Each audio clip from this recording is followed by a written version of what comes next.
and you can mix it with like strawberry and banana. And the thing is, the active cultures, when they get in your gut, they actually like help you digest better and eat more of the like most yogurt has stuff. There's another diet that you is, can, if you're kefir is trying to lose weight. super It's called the whiskey diet. Every time you're hungry, you just drink whiskey, and eventually you'll be skinny. Or dead.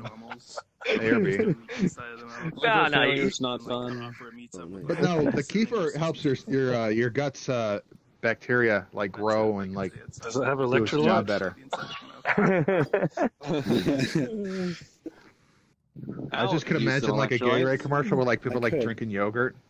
Oh, that sounds awful. That sounds disgusting. Yeah, you should look at yogurt. If you're going for liquid food, then you should just go look at the whole brand, batches of Soylent and not even the real Soylent, because that one's a train wreck. They keep issuing recalls because of stuff like their algae. They're using an algae flour or something like that, or an algae oil, and it was making people sick. So they told they went and they said, oh, it was our algae something or another, base supplier, and their algae supplier like started smashing them on Twitter or something, like saying, "Oh, remember, tons of people have been. It's fine." But they keep recalling it because of stuff. But there's a whole bunch of other Soylent-like ones that are people have. There's some keto ones and some like other like variety of them. See, the main issue with diets in the first place is not everyone's diet will work for everyone else. Like me, I've already found that protein diets work really well if I want to lose weight. Yeah. You guys remember the omega-3 craze? Protein tends to keep you. What is it? The omega-3 craze back in the day. It's funny. I remember I used to point out to customers like orange juice that had omega-3. I'm like, read the ingredients, and they'd be like, okay, orange juice, concentrated, something, and fish.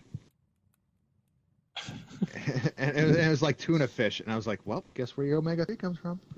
You're eating fish 80% of juice, or about 80% of juice. Fine with that. Yeah, they're very concentrated, or they're water, or they're cordial. Thing is, though, like if you read about it, 100%. If you read like the amount of omega-3 they put in that orange juice, it sounds was like stupid, equal but to like very a hard bite in of America. fish. It was like it that pisses bad. me off. Do you have farmers markets over there? Do you visit the farmers market in your community? Oh yeah, we got farmers markets. We have them, but they're few and far between. But yes, we can get 100% orange juice. We can. It's just you're gonna pay like 6 times more for it. And you got to get it in season because there's concentrated and non-concentrated, and the way they do both, like it kills the flavor. I'll put it this way: I can go get a gallon of apple juice for $1.90, or I can pay $6 for a gallon of apple juice. That's not. Well, the reason why is because that's not really apple juice, is it? It's just. No, it's apple juice. Apple juice from concentrate is still apple juice. Yeah, it is. But then they also add corn syrup and all kinds of other shit in it. It's when they add extra sugar that it's not the same. But if you just get apple juice from concentrate with no added sugar, all it is they just took water out of it, put it in a truck, shipped it somewhere, and put the water back in it. No, not. If you get it with added sugar, they did a whole bunch of other stuff. For non-concentrate, what they have to do is they have to take all the oxygen out of it, which kills the flavor. And then what they'll do is they'll take the rinds. They'll take the rinds from, like, say, apples and oranges, and they'll grind them up and add sugar. Orange. If you take orange juice and you take out, if you take fresh orange juice, it's hard to find. It's not expensive. No, if you take fresh orange juice and you take all the oxygen out of it to preserve it, you're gonna kill the flavor. And that's why a bunch of orange juices taste different. Is because they use the rinds to add the flavor back along with that and sugar. I mean, come on. Wait a minute. Like, they fucking dye the oranges more orange before they sell them here. Like, it's retarded. Yeah, I'm not joking. They'll be, like, super bright orange, dude. Non-concentrate and concentrate, they both have their pitfalls. Like, they're not... It's just like everything's being meddled with, It's I think there's so much that's being meddled with that people can't really... with the whole health thing and losing weight and all that, you just return to nature. That's what I've told many people. If you want shit that's not fucked with, grow it yourself. It's so simple. Here's the problem. If you look back at what a natural diet was, a natural diet had very little produce in it in certain times of the year because there was nothing alive. Meat. So you basically only throughout the winter... chicken breast with no hormones and all that nonsense. Even that's not... even that's not plausible. What you'd be eating is you'd go and you'd kill something really big and you'd eat that for like a week, for like a few days in your group, and then you go kill something else really big.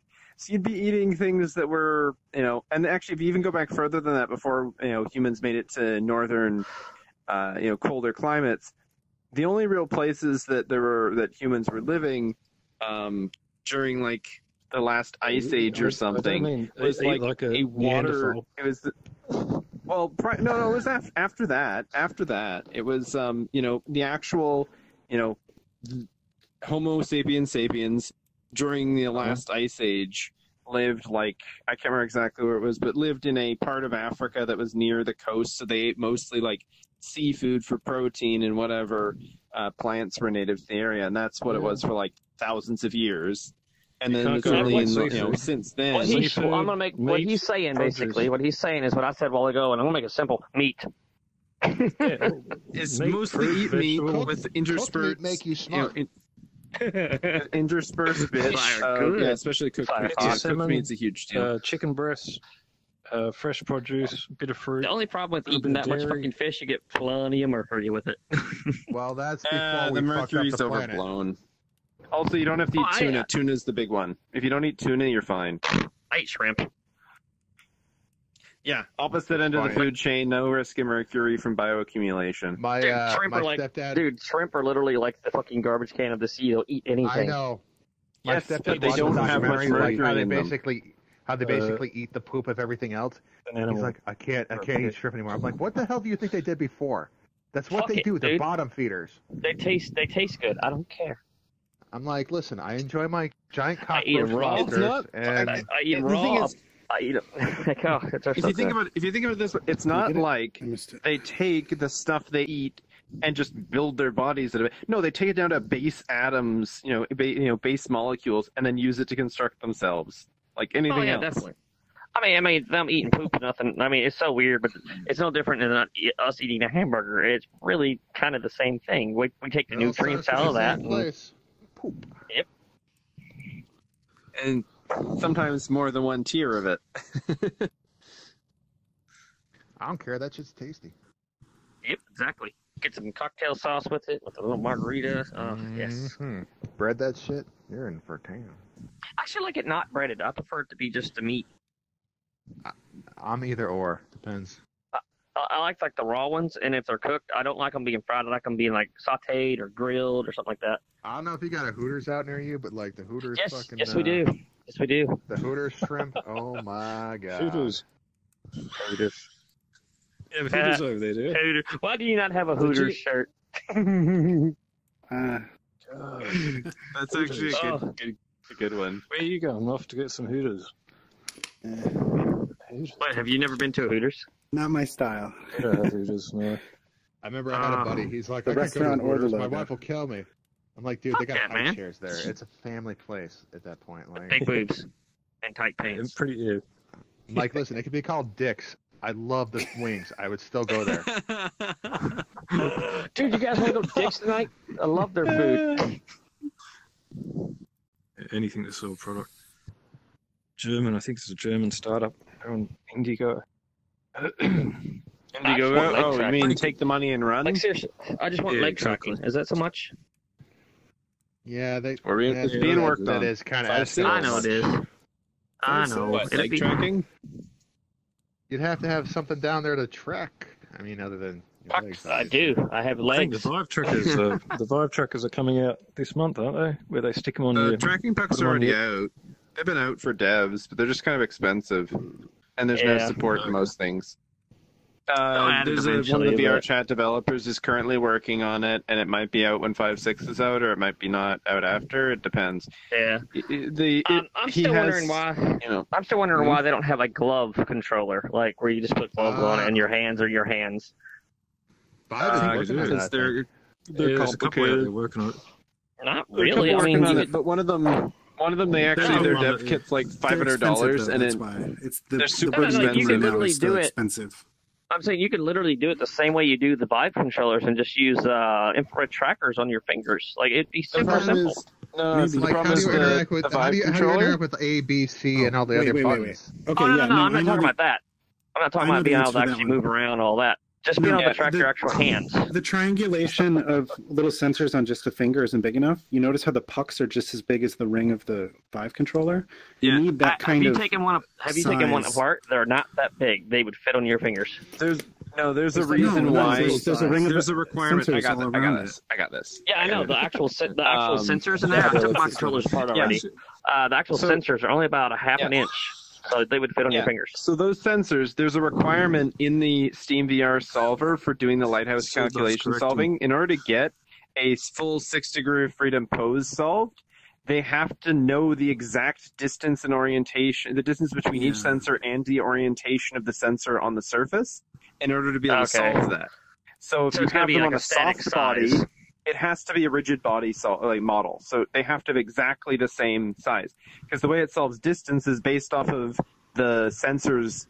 It needs 4 sensors. One of them has to be in a different plane from the other one. And you already, I pretty much understand you from the start when you started. Like, it has to be a certain size. It's a rigid body. It's a rigid body model, assumption. So that's how they solve it. In order to get size of the object to get the distance. They can make it work on a particular hand, but it would basically have to be custom made for every fucking person's hand. They would have to have a glove that could measure how, like, you'd put the glove on and it would stretch and measure how much it stretched and then figure out what shape it was. And then that would work. Yeah. And that's like, oh yeah, just do that. No, that's like... just do that. That's semi-plausible. So that's why that one VR glove. Right now.